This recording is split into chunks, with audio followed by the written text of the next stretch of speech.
It's one of the churches that came out of the Reformation that was located in England. The Church of England actually claims to predate the Reformation. It's the church that's been in England. And like a lot of the churches in Europe that went through the Reformation, they saw it as a correction. They weren't trying to replace Catholic Christianity. They were trying to reform it. And probably the Church of England has retained more Catholic forms than a lot of the other Reformed churches, so the liturgies often look very similar to Catholic churches, but the theology is very much Reformed theology in the sense, not in the sense of Calvinism, but in the sense of strong emphasis on justification by faith and the need for an ongoing work of grace in sanctification, so things like that.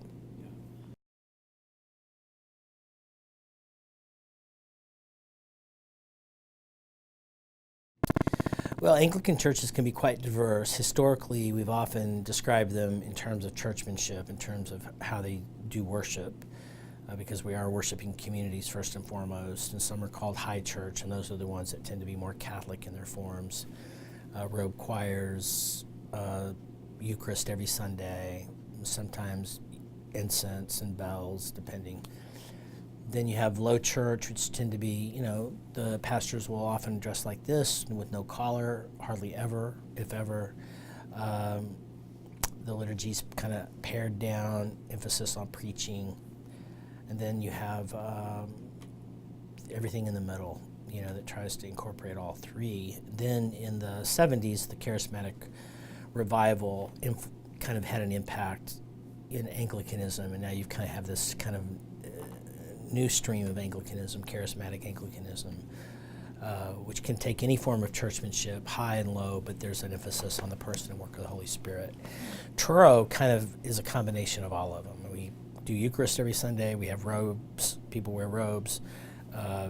If you're coming in from outside, you might, just by looking at it, think it's a Catholic service. Things that set it off, though, was very much biblical preaching, often preaching through books of the Bible. We have healing prayer after the end of every Eucharist, so we'll have healing prayer stations, and people will be prayed for. Sometimes they will fall over. That'll always be a clue that we're a little more Pentecostal than a lot of Anglican churches, but we do have a rule of thumb: no courtesy drops. You don't have to fall down, but that does happen. So we have all what we call three streams. We have Catholic, charismatic, and evangelical streams of Christianity running through Anglicanism and running through Truro in particular. And that would be kind of unique. Not many churches try to hold all that together. They may not even see a need to hold all that together, but we do.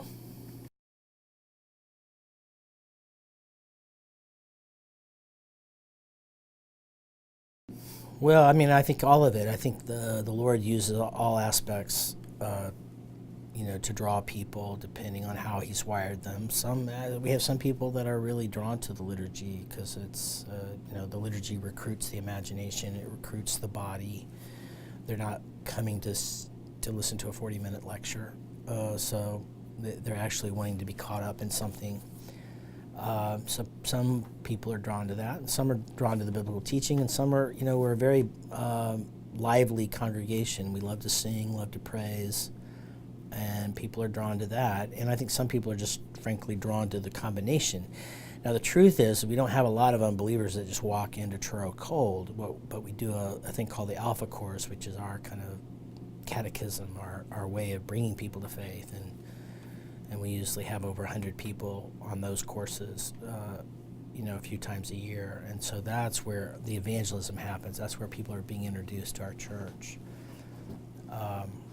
But I would say the folks that come to Truro, once they decide they want to become a follower of Jesus, if they develop a love for the whole church, they tend to stay with us. If they don't, they tend to go someplace else, because Truro is an unusual congregation, as I just described. It really is kind of the whole church and minuscule. And some people love that. Some people, it's too much.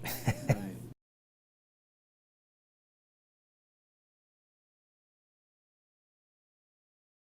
We have people that come. They invite friends.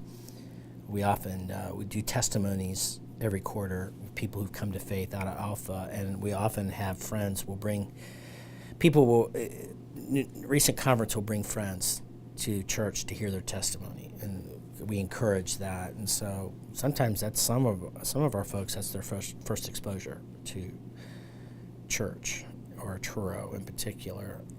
And then they realize I need to learn more about Christianity, so they'll do the Alpha course. So they come in all different ways into the church. But Alpha is the way that we intentionally practice hospitality with unbelievers. So our focus is on them and creating an environment that is safe, that's welcoming, that encourages them to ask the questions that have been bothering them.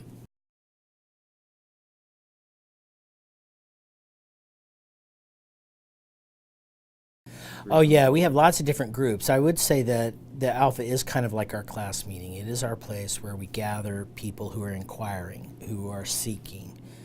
And those courses last 10 weeks, but we since we're doing them on a rotating basis, people can do it again if they feel the need to do it again.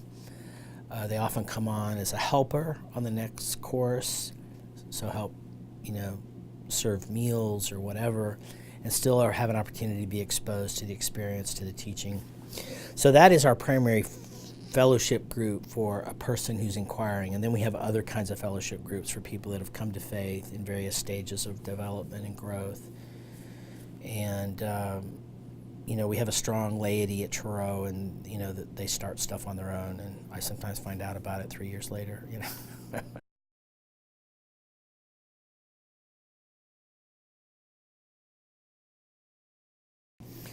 Yeah, it's a great question. One of the things that I say about what charismatic renewal did in our church was that, and I think a lot of churches like Truro that welcomed it, not all churches did welcome it, but Binitarian Christians became fully Trinitarian.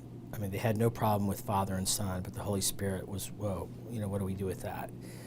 So what charismatic renewal did was it made us fully Trinitarian, and we became open to the person and work of the Holy Spirit. And then we took on a posture of learning, how does the Spirit work and communicate. And if you were in chapel, I read a word of knowledge that somebody sent me about I was going to receive this extraordinary message, and it was going to be life-altering, and it's a new season for your family, a new season for your church. And of course, I get a text message 2 days later from the Archbishop of Canterbury. Now, I am open to that sort of thing, and I knew this particular woman, and I trust her prayer life. So I thought she heard something, but I didn't know what. 2 days later, I found out what she knew, And so we encourage, in our congregation, we encourage people, if they have something that comes into their mind, to be open to the possibility that's a message from God, And we encourage people to share that with one another. We also encourage for people to practice discernment about those messages. And so I think what we would have is a congregation that is open and hospitable to God still speaking. The normative voice and message of God is in the Scriptures, and we want everything to measure up to that. But we like I say, we worship the great I am, not the great I was. God is still communicating. He's still speaking. He's still leading. He's still guiding.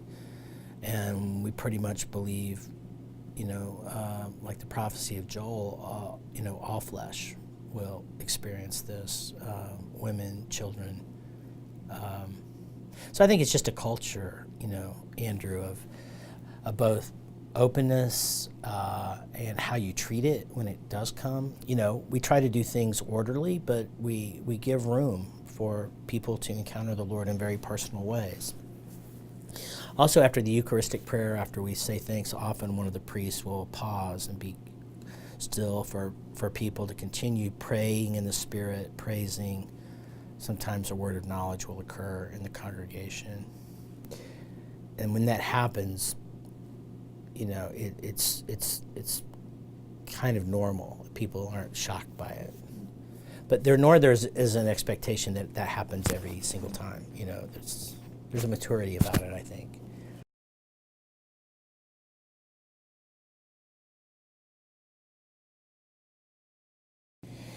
Yeah, I don't know about demographics. I mean, I look at our congregation, and it increasingly looks like our county, which is very multicultural. I mean, we're historically kind of a very old Anglican or Anglo congregation.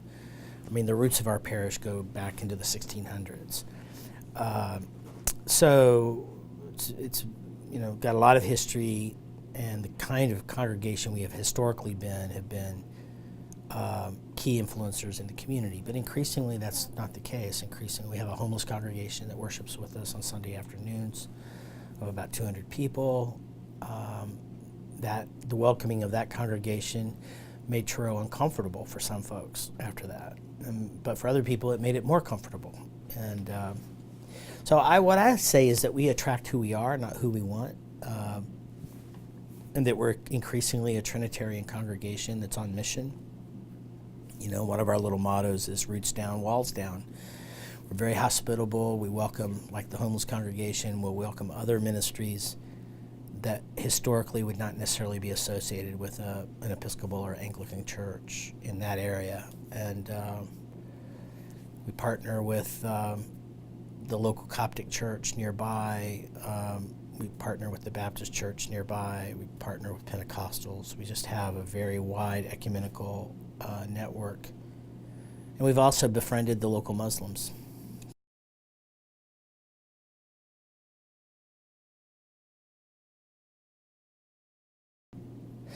Well, I think historically our origins was to renew the wider Western church, and that didn't entirely happen. But I think that longing and hope is still deep within the DNA of Anglicanism. I think we are at our best and truest when we realize we're not an end in ourselves, that we exist for the renewal of the Western church, not just Roman Catholic, but the Catholic Church in its entirety. So we're not an end in ourselves. We're a bridge church. I mean, it's a church where I would say a third of the congregation are former Episcopalians or they're lifelong Episcopalians, a third are Protestant evangelicals, and a third are Roman Catholic. And it's a place where a lot of different Christians feel like they have a home. So I think that's one of its gifts. I think, we're great for couples who one comes from a low church Protestant background, one comes from either charismatic or a Catholic background. There's something for everybody at Truro. So that's our gift, I think, to the wider church. As a local congregation, I think it's our gift to the wider church as a communion. We're a church that believes that all Christians need one another. All Christians, what they share in common is more important than what they disagree with. That our basic commitment to apostolic faith, as enshrined in the Creed, is what holds us all together. Most Christians still believe the Creed, and we say that is not unimportant. That if we're worshiping the resurrected Jesus and that Creed articulates our faith, then that is a brother, that is a sister. No matter else what we might disagree about, we have issues with, and we'll arm wrestle those issues, we'll talk about them, but there's a deeper thing, and that deeper thing is this person, whatever mistakes they may be making and however much we disagree with them, if they're worshiping Jesus and they're seeking to follow him, we're going to give them the benefit of the doubt and work with them to the degree that we can. That, I think, is also a part of our DNA. I think in a divided world, in a divided country with lots of divided families, it's great to have something that holds up the value of unity, the value of reconciliation, the value of peace. And we're not Pollyannish about it. We know that it came at the cost of a cross, and it still does.